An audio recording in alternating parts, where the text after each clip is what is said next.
Bonjour et bienvenue sur Exovideo. Dans cet exercice, nous devons calculer un fonds de roulement net global à partir d'un bilan comptable, un extrait de bilan comptable. Nous avons quelques éléments donc au niveau du passif et de l'actif.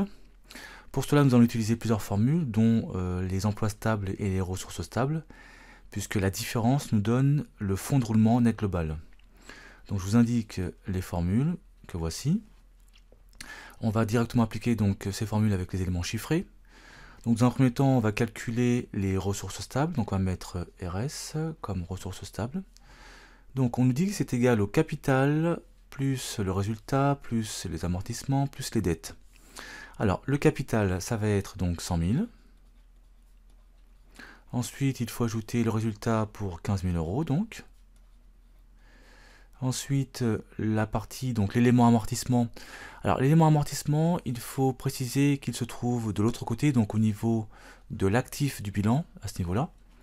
Ici, il n'y a qu'un seul élément qui concerne une machine, mais en fait, il faudrait prendre ici le total, s'il y en avait eu un, ici la somme. En l'occurrence, ici, ce n'est que donc 10 000, donc j'indique plus 10 000. Voilà. Ensuite, je dois ajouter le poste dette pour 30 000 euros. Et l'ensemble nous donne donc 155 000 euros. Voilà pour le montant total des ressources stables. Bien.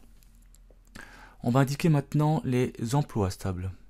On nous dit que les emplois stables correspondent aux immobilisations en valeur brute. Donc ici, il n'y a qu'un seul élément, qui est donc la machine. Donc on va inscrire 250 000, on n'a pas de calcul à faire. 250 000, voilà.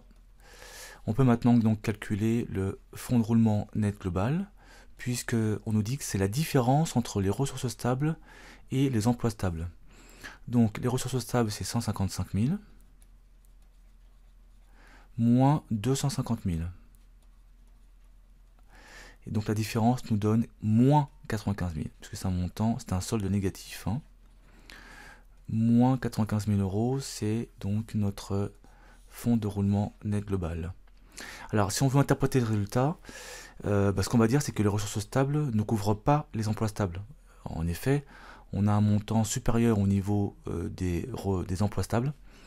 Donc, ça veut dire que l'entreprise n'est pas capable de financer à l'aide de ces ressources stables ses immobilisations, ou alors, si vous préférez, ses investissements. Surtout, n'hésitez pas à laisser un commentaire ou une question en dessous de la vidéo, ou alors sur notre page Facebook ou sur notre compte Twitter. Cette vidéo est maintenant terminée, merci de l'avoir suivi, à très bientôt.